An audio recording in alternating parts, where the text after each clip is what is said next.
A ideia mais obsoleta é ir à escola, conseguir um emprego e investir a longo prazo no mercado de ações. Veja bem, por que você pouparia dinheiro quando estão imprimindo trilhões de dólares? A diferença entre o 1% e os 99% é enorme.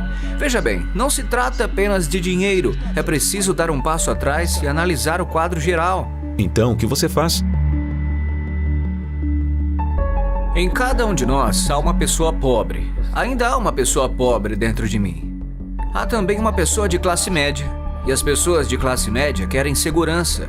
Elas querem um salário fixo. E há a pessoa rica.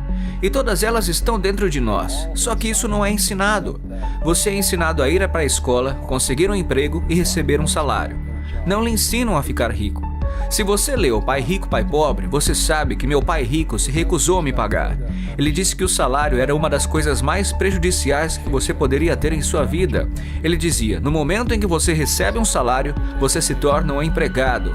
Essa é a mentalidade. Portanto, meu pai rico nunca me pagou. Ele deixou louco meu pai pobre, um funcionário público. Você tem que pagar as pessoas. E meu pai rico não estava dizendo que o salário era ruim. Ele disse, você não queria ser um escravo do dinheiro. Portanto, como empresário, se o pai rico falir, eu simplesmente abro outra empresa. Não preciso de um salário. Não preciso que ninguém cuide de mim. Se meu governo não gostar de mim, eu me mudo para outro país, porque eles precisam de empreendedores.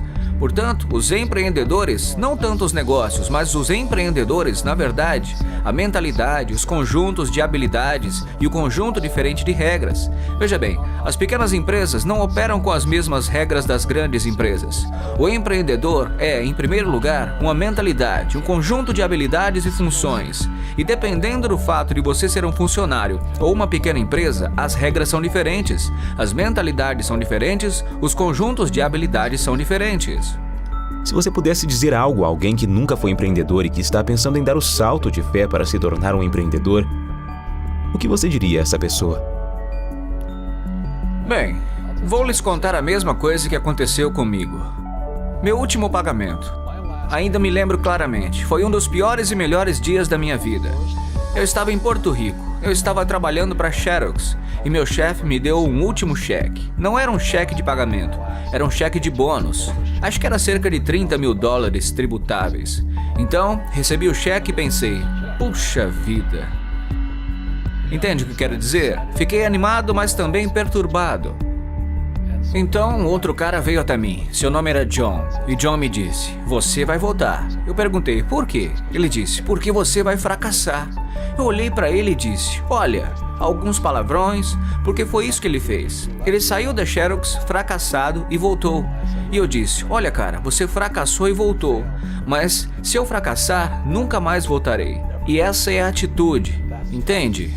O que eu quero dizer? Sim, sim. Se você disser, bem, se eu fracassar, voltarei para a mamãe e o papai, é isso que você fará. Portanto, se você fracassar, foi aí que me tornei o empreendedor. Fiquei sem dinheiro por anos, mas foi isso que o meu pai rico me incentivou a fazer. Quando você não tem esse salário, você fica mais faminto, mais esperto, e isso é um teste para o seu caráter. Você se tornará um bandido? Você se tornará desonesto? Ou você se tornará um ser humano melhor? Então, na verdade, esse é o benefício de se tornar empreendedor. Você realmente descobre quem você é quando não tem nada. Portanto, é preciso sempre olhar para o panorama geral. Muitas pessoas olham para o bem, o que vai acontecer comigo? Quando você olha para o quadro geral, também sabe que quando algo ruim acontece, algo bom vai acontecer. Mas você precisa se preparar para o que vier. Se você acha que os próximos 20 anos serão como os últimos, vai se dar mal. Quando você e eu vamos ao supermercado e compramos uma caixa de leite, sempre verificamos a data de validade. Mas a maioria das pessoas não verifica a data de validade em seus cérebros. Em vez de me livrar das dívidas, eu me endivido. Sim, acabei de refinanciar uma dívida de 300 milhões. Passei de 5% para 2,5% de juros. Ganhei uma fortuna. Todo mês entra mais dinheiro porque meu custo de dinheiro diminui. Portanto, enquanto alguns especialistas financeiros dizem, saia das dívidas, eu digo, aprenda a usar as suas dívidas. Quando voltei do Vietnã em janeiro de 73, a primeira coisa que meu pai rico me disse foi: vá para a escola para aprender a investir em imóveis. Não se tratava de imóveis, mas de como usar a dívida e os impostos. A dívida e os impostos tornam os ricos mais ricos e tornam os pobres e classe média mais pobres. Portanto, todos os ricos que são médicos e advogados estão sendo enganados e não sabem o porquê. Os médicos estão sendo enganados. Sim, eles recebem mais dinheiro, mas a renda familiar é menor. Com certeza. Meu médico chegou e falou assim pra mim. Ele tava feliz, falando: adivinha só, finalmente ganhei $1 milhão. E eu disse: sim. Olha, quanto você paga de impostos? Ele falou: 750 mil em impostos.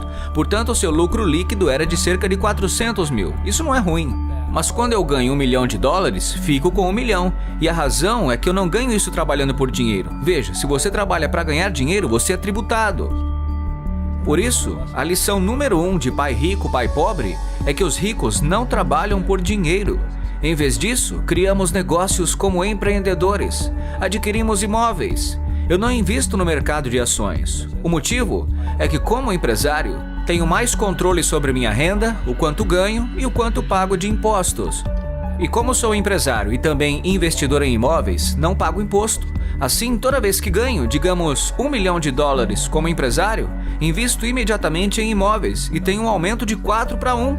Assim, coloco $1 milhão em imóveis e recebo 4 milhões do banco. É por isso que eu adoro os bancos, mas os bancos estão ferrando todo mundo. É terrível, mas é bom para mim. É por isso que você diz que quando você imprime é bom para você, mas é ruim para as pessoas que trabalham com dinheiro? Porque quando você imprime, os poupadores são prejudicados e as pessoas que trabalham por dinheiro são prejudicadas. Quando imprimem, os devedores ficam ricos. Veja bem, a dívida e os impostos tornam os ricos mais ricos e a dívida e os impostos tornam os pobres e a classe média mais pobres. Quando temos ideias obsoletas, obtemos resultados obsoletos. Portanto, o que está acontecendo com a maioria das pessoas, a ideia de ir para a escola, conseguir um emprego, trabalhar duro, economizar dinheiro, se livrar das dívidas, comprar sua casa porque ela é um ativo e investir a longo prazo, é obsoleto. O mundo mudou.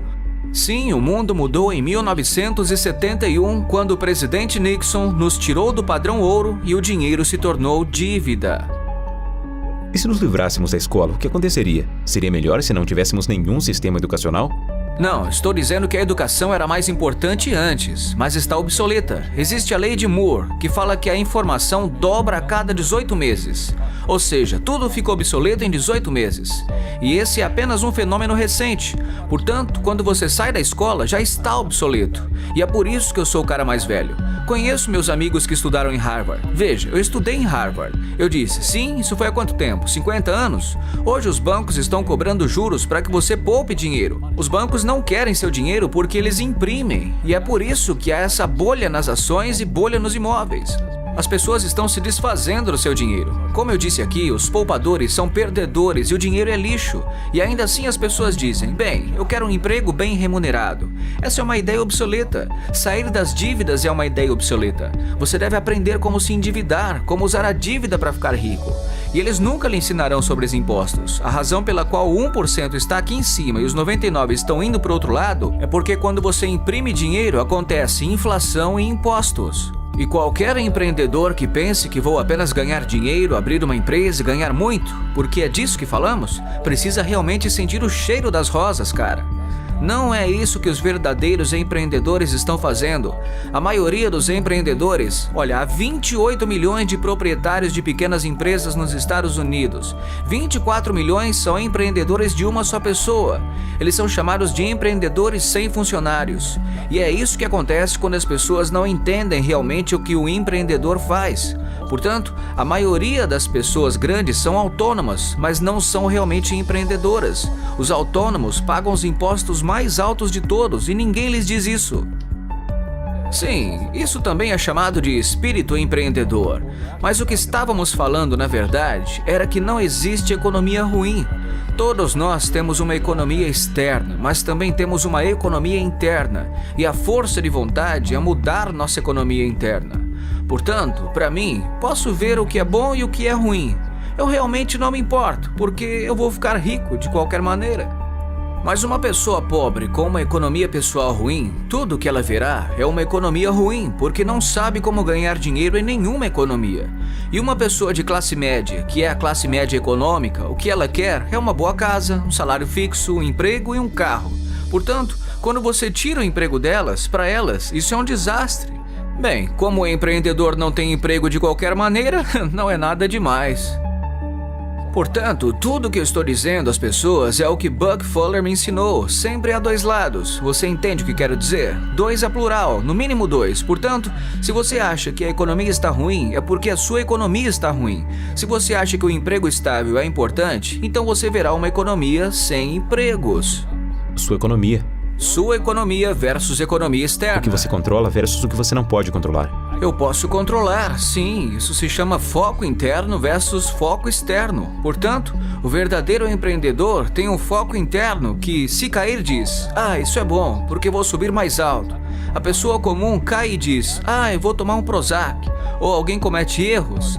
Os erros não importam. Bem, os erros são importantes. Significa que você não sabia de algo. Mas um verdadeiro empreendedor, mesmo que caia, sempre pode levantar. Ele pode se levantar e ir mais alto. Então não importa o que aconteça com ele, ele fica mais forte, melhor, mais inteligente, mais feliz. Mas as pessoas com uma mentalidade interna fraca têm tanto medo do que acontece que geralmente acontece.